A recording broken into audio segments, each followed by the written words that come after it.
Oscar Bevis, IFL TV, proudly sponsored by Everlast here in Wembley for Joyce Fight Week. We've had the press conference. I'm joined by Shane Watson and Joe himself. How are you, Joe? Very good, yeah. Had a press conference done now, just weigh in and then fight night Saturday. So yeah, prepared and ready to put some dents into Hammer. I think he's a tough, durable opponent and he's going to start winging the bombs in, so it's going to be an exciting fight and I can't wait. Yeah, looking forward to it. Shane, how are you, mate? Mate, all good, all good. Yeah, really excited for it. Been a part of Joe's pretty much whole training camp, really. So it's been great to see how he developed with Salas in Vegas, watch him spar world level guys and doing a really good job in these sparrings with the world level guys as well. So really excited to see all that hard work come into place now and see a great performance from Joe. Ideally, I'd like him to get some rounds in because he hasn't fought in a year. And maybe looking towards a bigger fight towards the end of the year, which Joe shouldn't be looking at right now because obviously he's got a big task on Saturday. But so yeah, some rounds would be ideal going into that, and he can work on the things he's been practicing with Salas. Do you know what the most important thing is though? Them lessons with Susie Dent worked.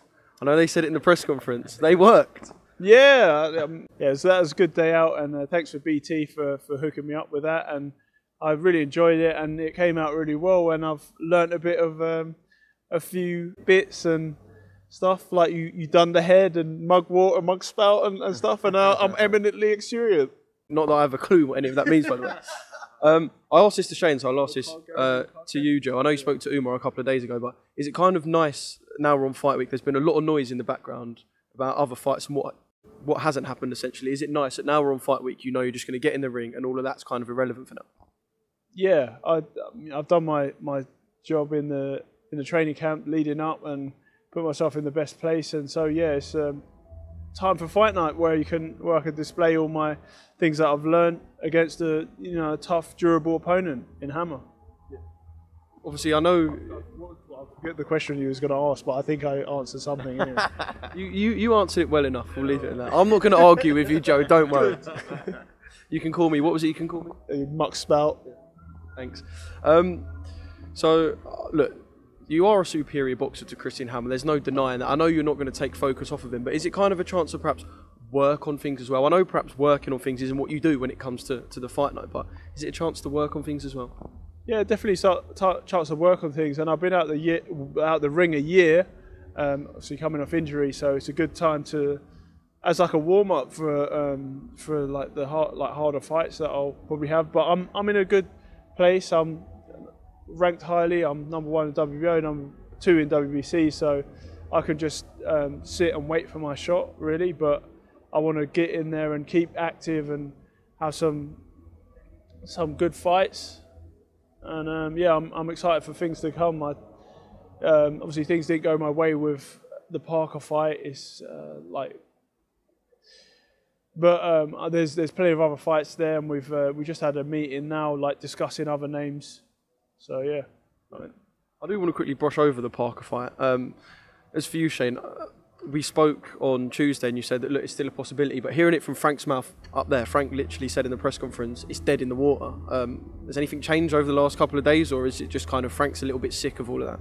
I think Frank's a little bit frustrated, and I think Parker said some quite offensive things about Queensbury and stuff lately, so he's probably just defending his business and whatnot, and he probably is just a bit pissed off because he's been messed around for months, wasted a lot of time, a lot of energy. I know they were looking at booking arenas and venues and stuff like that, so I think it's cost them money as well because they wanted to fight Parker at this show here at this arena, and now you've got to fight Hammer instead of Parker, and obviously it's a tougher sell, and obviously when you got put Parker on BT Sports live when Fury fought Dylan White, you're like giving him all that publicity, all that name and stuff, and then you're saying the fight's done, and then when the fight isn't done, it makes you just kind of look a little bit silly, I guess. So I guess he's just a bit frustrated, but the fight is definitely still possible because Sky could maybe release him for a fight if they struggled to get him an opponent elsewhere, or like maybe a purse bid. If the WBO order is an interim title fight, they could do a purse bid, and then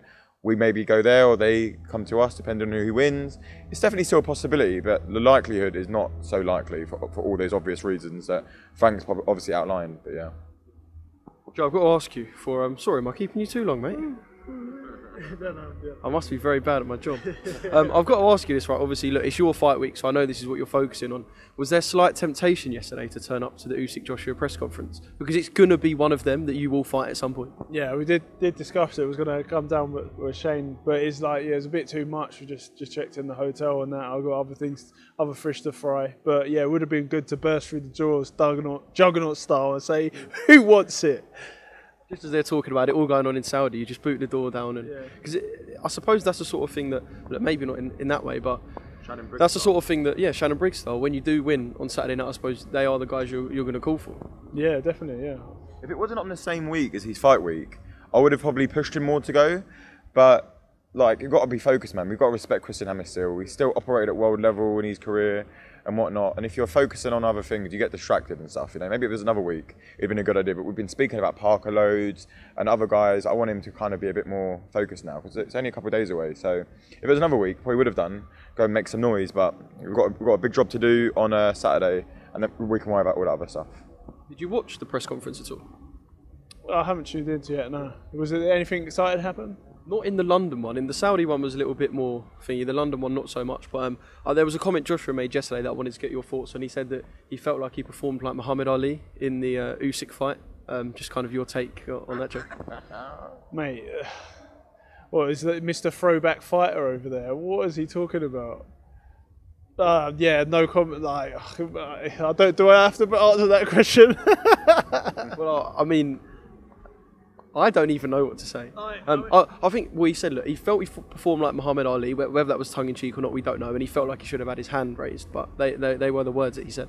Okay, well, I mean, like, he fought the wrong fight. He did, you know, technically he looked very good, like, clean, but, like, he could have made it, like, but he wasn't, like, landing punches. He wasn't roughing him up, or he wasn't, like, fighting for it, like, putting his, like, balls on the line and freaking biting down on his gum shield, and he was just like quite happy to get to the 12th round and, like, you know, make it very clean and technical, but he didn't get the win.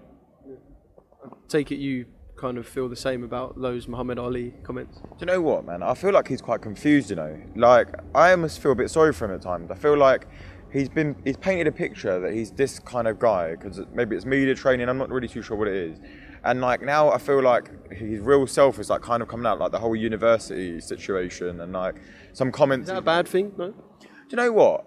Like, I just feel like you became a superstar. You know, you chose that life. I think you just got to kind of get on with things like that. People say stuff about Joe online and say things like, let's get on with it. You're a superstar. That's what happens. Like, if you're letting a little university student bother you that much, then it shows that your mental state probably isn't in the best kind of place. You know, if you can't handle small comments like that. What did the guy say? Or through knock you out? Saying like, it's funny, and he might knock him out. Like, it's not. It's just an opinion. You know what I mean? Everyone's allowed to have an opinion, right? So as long as you're not being nasty, but it's not nasty. It's his opinion, isn't it? So. Talking of opinions, there's one thing I want to ask you, Joe, on this. Obviously, since you've turned over, people have known who you are. Obviously, you've grown in sort of profile, and the heavyweight guys are now taking you seriously as a contender, as opposed to when you started your career. The fact that these heavyweight guys are now taking your opinions and what you say more seriously, does that show that they know you're a threat?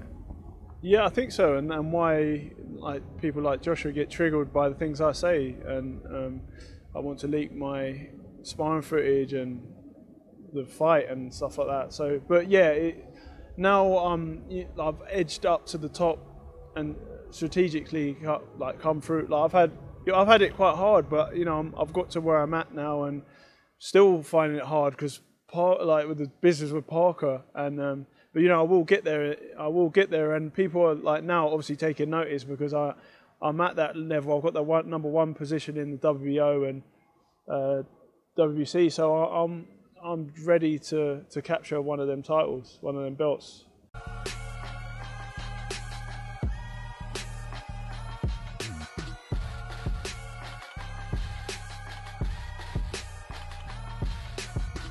Download the Everlast Fitness app and find your greatness within.